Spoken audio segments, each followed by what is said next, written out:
Welcome. The following presentation was recorded at the annual Best Practices for Pollinators Summit hosted by Pollinator Friendly Alliance and the Xerces Society. Please consider participating in the annual summit next year. You can find more about the summit at pollinatorfriendly.org/summit.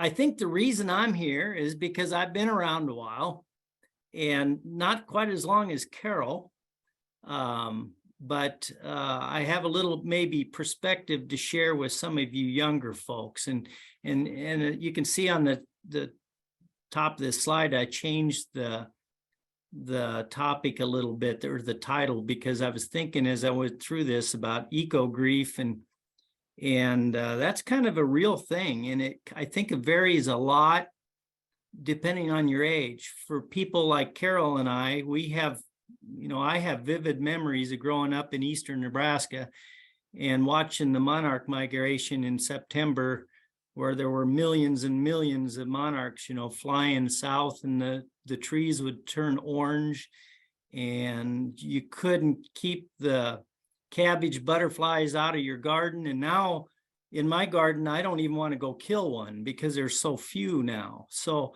some of us share that kind of grief in seeing what we see now, but some of you younger folks may not have experienced that. And you're hearing about climate change and all these kind of things. So I'm hoping, even though the population of a lot of our pollinators are really, really in trouble, I'm hoping to maybe give you a little hope with this presentation based on my experience. This is not a technical presentation at all. But my name's Scott Glup. I'm the project leader for the Litchfield Wetland Management District. I started my career with the Fish and Wildlife Service 40 years ago in 1983. So I've been around a little while. I've worked on 7 different stations in 5 different states. I've spent most of my career up in the Prairie pothole region. I love the prairies and the wetlands and waterfowl, and I've intentionally stayed mostly up in that part of the region. So I'd like to give you a little bit of background about the U.S. Fish and Wildlife Service real quick, just to kind of give some perspective of what I'll be talking about. The National Wildlife Refuge System was established in 1903 when Teddy Roosevelt created the first refuge, Pelican Island, down off the coast of Florida. And we persisted basically on funding from Congress for many, many years. And then in 1934, Congress passed the Duck Stamp Act. And this created a funding source. Anybody that was 16 years old or older that wanted to hunt migratory birds had to buy a duck stamp. And this created a funding source to purchase additional lands for as national wildlife refuges to add to the National Wildlife Refuge System. And this went on for quite a while. And it became quite apparent that if we were going to really try to have more of an impact on saving waterfowl populations, because that's where the emphasis was at that time, just a few scattered refuges wasn't going to do it. So ultimately what happened, and the reason I'm sharing this photo, this kind of gives you an idea of what the Prairie pothole region was like. The Prairie pothole region is north central Iowa, southern western Minnesota, the eastern Dakotas into Montana, and then of course up into Canada. And it averaged about 87 wetlands per square mile. And it was dominated by tall and mixed grass prairie at the time. And here's an aerial photo of what it probably did look like over those hundreds of millions of acres at that time. Of course, these prairie lands were rich soils, and the European settlers began plowing them to farm and draining the wetlands. And this just gives you an idea of the history of wetlands in the state of Minnesota, starting from 1870. Now we have somewhere between 90 and 95% of the prairie pothole regions in Minnesota have been drained. and 99% of our prairie has been destroyed. So here's just a 50 square mile area of Jackson County, Minnesota. The photo on the left is the wetlands that were there pre-European settlement, and the blue areas on the right are what's left in that 50 square miles. So if you're a critter that relies on wetlands or prairie, you're really in trouble. And as a response to this, Congress passed in 1958 an amendment to the Duck Stamp Act.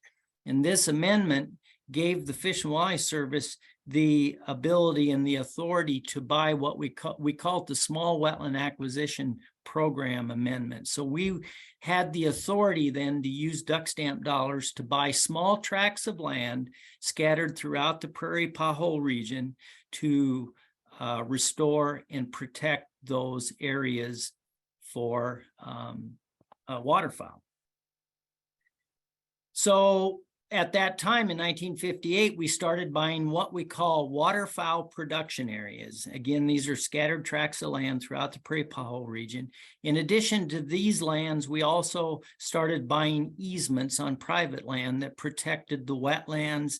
And in 1987, we started a new easement program where we started buying the rights to protect the grasslands on those private lands.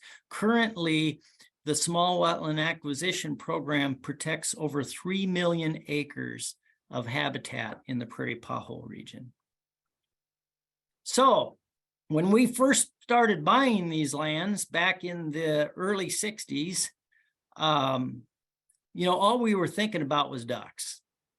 So when I came on board and started working on wetland management districts in the early 80s, we primarily just focused on ducks. I don't think I heard anything about a pollinator in my career till I'd probably had been working for the Fish and Wildlife Service for 15 years. We just focused on ducks. So ducks need wetlands, and many of the species, the dabblers, nest in the uplands, and they like to nest pretty much any kind of cover. They don't really care. So this is what a typical WPA, if we would have purchased it in the early 1960s, it would have been farmed. We would have gone in there and plugged the ditches and broke the tiles to restore the wetlands, and we would have planted the uplands to brome grass or brome alfalfa. Or a few years later, we got real sophisticated and we started planting them to what we call DNC, dense nesting cover. Well, that was intermediate wheatgrass, alfalfa, and brome grass. So we were focused on providing cover for duck nesting, and that was it. Well, things have changed a lot since those days. This would have been typical of what you might have seen when we bought a WPA way back then. We used a conventional drill. We put in a few species of grass. 15, 20 years into the program, we really thought we were doing a great thing, and we might start planting big blue stem and switchgrass. And the switchgrass seed, of course, came from Nebraska. So did the bluegrass, the big blue stem. But that was what we were focused on, just getting some cover out there to get a place for ducks to nest. And this is what you might have seen when we were seeding those areas. Well, things have changed a lot, folks. Pollinators, I probably don't go a day at work without having to hear the word pollinator, deal with something related to pollinators, monarchs, all those kind of things. So our Upland Seating program has changed dramatically. And, some of the previous presenters talked a little bit about the different methods, but here's, now we're not using conventional drills. We try our best not to, put plants in rows, which a conventional drill did. We're trying harder and harder to mimic what Mother Nature would have done. And we've done a tremendous job of expanding the diversity of plants that we plant out there. We don't plant non-native plants at all anymore. So this is what you might typically see us doing now. We'll be out there broadcasting a diverse seeding from anywhere of 60 to over 100 species of native wildflowers and grasses, throwing it on top of the snow in the winter, trying to mimic the way Mother Nature did it, to get that seed out on the ground, keep it shallow. As you heard earlier from some presenters, many of those forbs have to be right on top of the surface in order to be able to germinate. So here's another example of an older WPA that at the time we purchased it, it was in an old CRP seating. And 20 years ago, if we had bought that same tract, we just said the cover that's out there is fine. It's okay. We're just going to leave it as is. Now, when we purchase those kinds of lands, we go in and destroy the existing cover. And in this case, it was a CRP planting, so it probably had maybe 15 species. It was a real simple seeding, 15 species of some of the common forbs and warm season grasses, but that's not good enough anymore. So here's an example of where we went in and broke up that old CRP mixture. And this particular tract was seeded to, I think, around 90 species of wildflowers and grasses.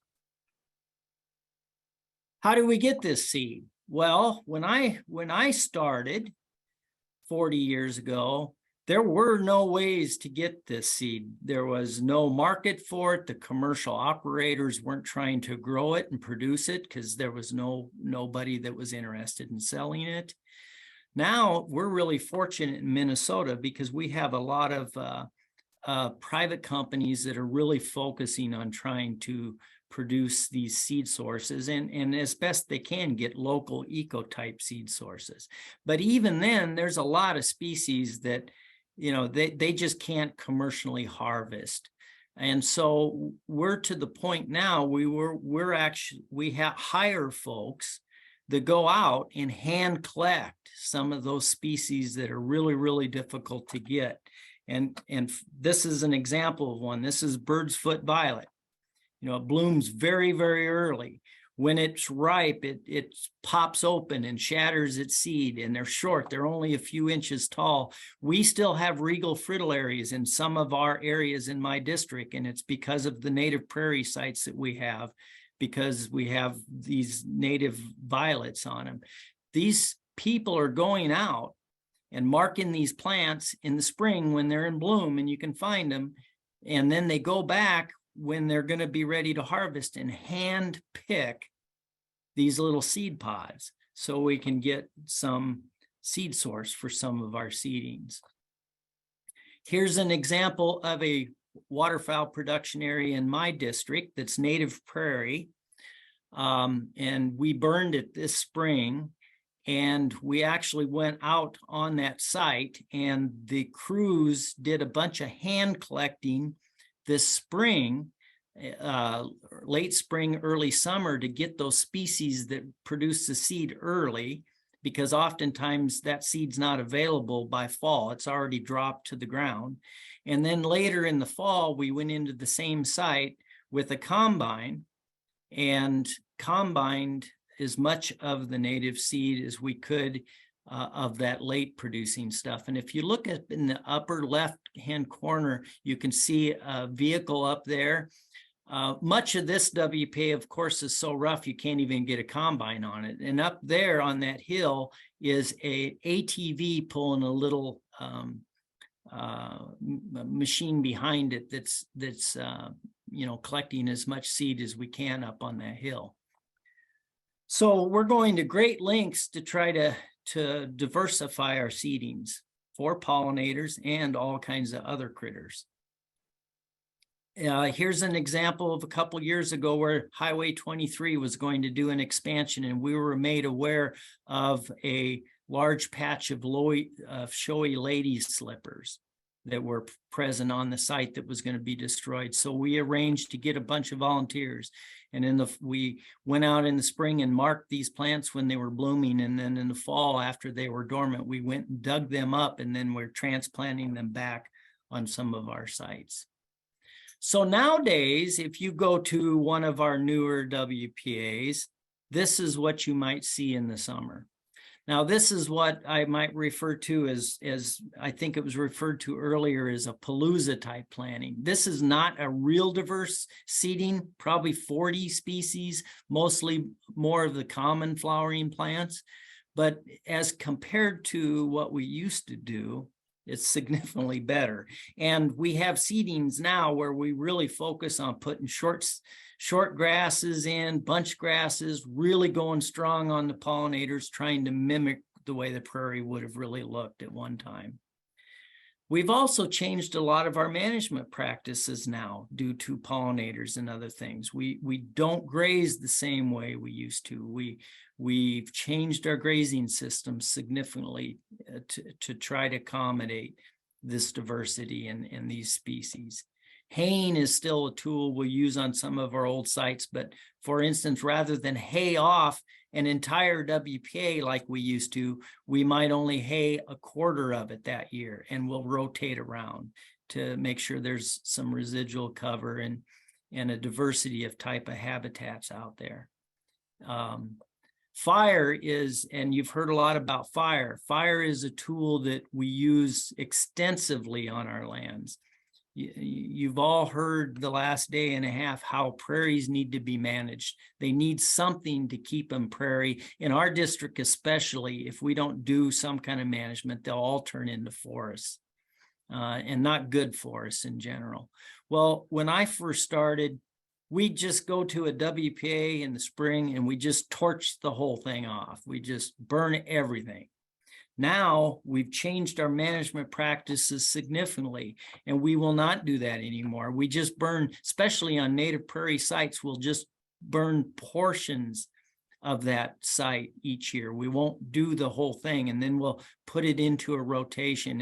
And a lot of this is because of pollinators and invertebrates and what we've learned about what we can do to them in a negative way if we use the natural tools, but we use them in the wrong way.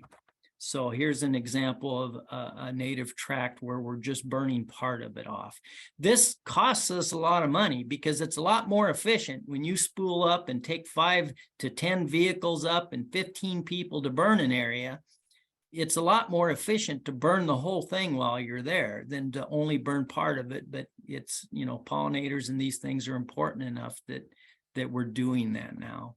Here's just another example of a native prairie tract in our district. In this case, you can see where we cut down a bunch of cedars the year before, and we're just burning part of it off. We're not going to burn the whole unit off at that time. We've also changed when we do the burning. Used to be all of our burning was done in the spring. Well, a lot of the burning that the Native Americans did, or was, you know, the wildfires that were started by lightning strikes, were summer burns or fall burns. And so here's an example of a prairie site in our district where we just had conducted a late summer burn on it. And we find on these summer burns, we're getting just fantastic responses of the forbs the next year with a summer burn. And it sets back some of those real aggressive warm season grasses, and also helps to control woody species. You can see some sumac in the foreground here that we top killed with this summer burn. Trees, as I told you, is a big problem. Here's one of our WPAs that's mostly native prairie. And this was one we bought 45, 50 years ago. And at that time, we put up signs around it and called it good. We said, okay, it's protected. And we quit managing it. And what happens, this is mostly box elder, green ash, eastern red cedar that's come up and is destroying the prairie. So here's a site, the same WPA, where we hired a contractor to come in the following winter. And off to the left is an old building site that was on this, and he's taking all the trees off the WPA for us and salvaging anything that's commercially available. An interesting point I'll point out to some of you, right in the foreground here where it's really, really beat up. We didn't know it at the time, but that was just full of yellow lady slippers. And had I known that, I would have had them set up in a different site for their operation. But since this was a winter operation, the next spring, it was just solid lady slippers blooming. So in this case, it didn't really harm them because we were doing the work in the winter. And here's another photo of that same site that you saw after tree removal. Here's the same site again from an aerial photo. It was a 160-acre tract. You can see right on the edge of that large wetland, that's where that building site was. Here's what it looked like after tree removal. You can see that the piles of trees are still out there. We have not burnt them yet. Tree control. Some of the tree control we used to do, for instance, we would go out and use a significant amount of herbicides to try to kill that woody vegetation. We've gotten away from that because we don't want to kill all those native forbs and everything underneath. So we're focusing more on mechanical removal and following up with fire and things like that. Or we might just treat the stumps with herbicide rather than do a broadcast type of spray. Here's an example of a native prairie site that was overrun by plum and sumac. And in the old days, we might have gone in and just sprayed this with Garlon to try to kill the woody vegetation, which would, of course, killed many of the forbs underneath. Now we're using mechanical means to try to get this under control. And we had just mowed through this. And we found that if we mow woody vegetation twice a year, 3 years in a row, it pretty much kills it, where most of the natives do just fine. They're used to that disturbance. We're doing pollinator surveys now. This was one that was done a few years ago on our district. The sample on the right was taken from a crop field, and the sample on the left was taken from one of our WPAs right next to it. And the sampling was done for the same duration and all that kind of stuff. But the main thing I wanted to point out here is now we're actually doing surveys for pollinators on our WPAs, where when I started, we didn't even talk pollinators. We don't do much farming on our properties, but we do a little. And the only farming we do here is a lot of times when we buy land, the herbicides that were used on it by the previous producer have a 2-year carryover. And we don't want to go in that next year and try to plant a bunch of wildflowers because we know that the herbicide carryover is going to kill those. So now we oftentimes will have it farmed 1 more year. But when we do that now, they're not allowed to use any insecticides, no neonicotinoid treated seed.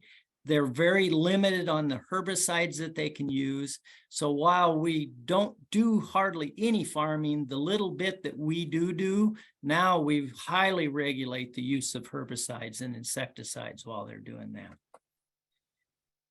We're doing outreach, all kinds of outreach. You know, when I started 40 years ago, I'd never think that, you know, we'd just set up a booth at a county fair and talk about ducks.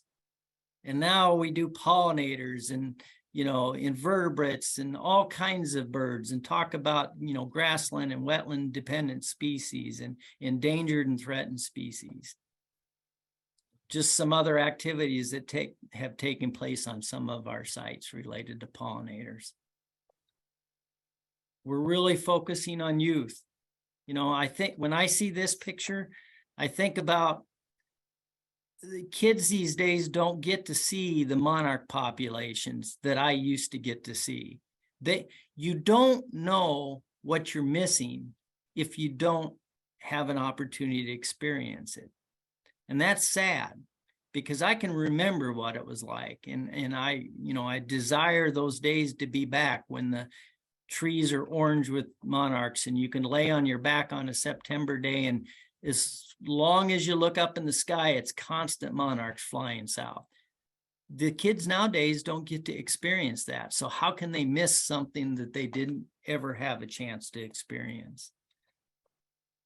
Here's a site of what one of our typical WPAs might look like now in our seedings.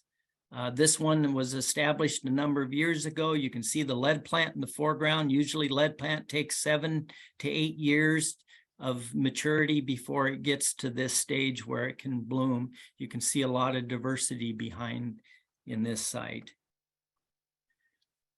We focus a lot, and you heard a little bit about this. I just happened to throw this one in. Here's a photo of a wetland on a site that we just purchased. So this is wetland habitat, and look at all the flowering plants in this wetland. So a lot of times we focus on, pollinator stuff in the uplands, but a lot of our wetland sites can be, serve as real important pollinator sites. And then I'm just going to finish up. This is another photo of a WPA we purchased recently.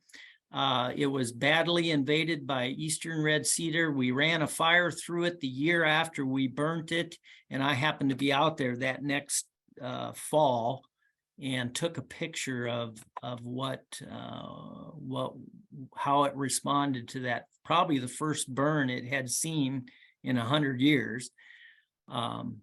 So I guess what I wanted to share with you folks is, while many of our populations of pollinators are really in trouble, you've heard the numbers the last day and a half, I think there's a lot of hope that can be had, because just in my short lifetime, my career, I've seen massive changes in the way our agency is managing our land for, diversity as a whole, not just ducks, but grassland and wetland dependent species of all kinds, of amphibians, reptiles, the insects, all those things. We're really, really working hard to add that diversity, put that diversity back out on the landscape for these critters that really, really need it. I'm always kind of proud. I say for us as an agency, at least what we're doing here, we're kind of fighting for the underdog. Everyone talks about pheasants, deer, turkeys, ducks. We're fighting for the meadowlarks and the monarchs and the Dakota skippers and the regal fritillaries and the bobolinks. So there is hope. We're making a lot of changes. Thank you so much for your work, Scott, over so many years. Just imagine all the accumulated impact that your work has had. I have some questions here for you. So can you talk a little bit about the management of grasslands you do for breeding birds? That's tricky. I can think of one thing. For instance, when we started planting warm season grasses, we were really proud to have these real tall, dense stands of big blue stem, Indian grass, and switchgrass. And we're finding out, that, that was better than what we were doing when we were planting brome grass, but it's still very, very much lacking for a lot of bird species. And I'll just pick the western meadowlark. In the last 60 years, and this is 60 years, folks, I'm older than that. In my lifetime, the meadowlark has declined in Minnesota by 95% in just the last 60 years. Well, meadowlarks don't like those kind of monotypic stands of just tall, warm species grass. Even if there's a lot of flowers in it, it's not the kind of habitat they like. They like, that diversity and structure in short grazed areas. That's one of the things we see when we graze a lot of our WPAs, is all of a sudden we'll see monarch or meadowlarks set up shop that year and nest in it where they might not have been there the last 5 years. So we're trying to do a lot more management on these sites and change our seeding methods to add that both species diversity of the plants, but also that, that structural diversity that can accommodate a lot of the declining grassland bird species that are really, really in trouble. Scott, what do you think were some of the major drivers for change for the agency's approach to species selection and the establishment techniques that you use? Was there any pressure from the public, for instance? How did that play out? Some of it's I think it's a combination of a lot of things. A lot of it's just knowledge. We've learned a lot more. The public interest in things. I mean, pollinators right now and monarchs are huge. You got to jump on that bandwagon, you know, and boy, you know, that's a bandwagon we certainly should be jumping on. For instance, just the availability in the case of our seedings. 40 years ago, you wouldn't have been able to find the seed even if you would have wanted to do this. So you have that economic driver there where finally there was enough of a market where these companies were able to, you know, make a buck and try to sell this seed. So they would start planting it and harvesting it, you know, and it was commercially available. So I think it's just a combination of a lot of things. Yeah, sounds complex. And a big driver of it is just the massive decline in populations of many of these. Again, Carol and I can remember when there was a lot more of a lot of these things, and that's just in our lifetime. Well, we've seen this massive decline and the public's taken notice, and we've taken notice. Yeah. Right. Scott, can you elaborate a little bit about, I know you talked about it, but how to control woody vegetation by mowing, like what time of year, how often, how low is the equipment set?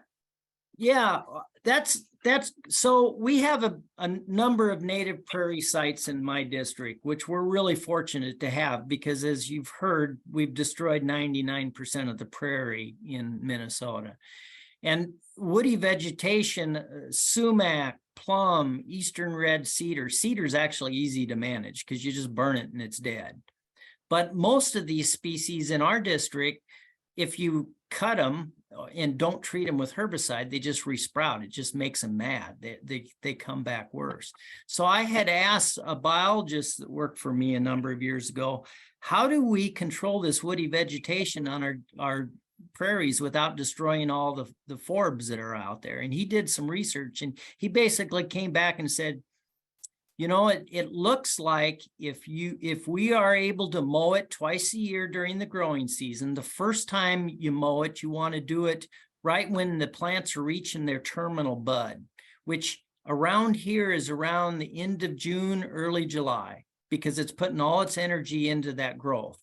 Mow it off, and then it regrows, and then go back about 2 months later and hit it again just before the winter so it doesn't have a chance to pull those reserves into the root system going into the winter, and do that 3 years in a row. We might be able to get it under control. And what we found is that really, really works. And sumac, we can get about a 98% kill on sumac, and sumac's a toughie.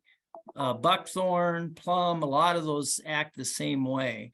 So it's very labor intensive. And these sites, the reason they're prairie is because they're really rough. So you got your beaten up equipment. You know, we have carbide cutters on the front end of skid loaders because some of the sumac might be 6 inches in diameter and 12 feet tall the first time we mow it. Yeah. And same with grazing. You hear a lot about goats.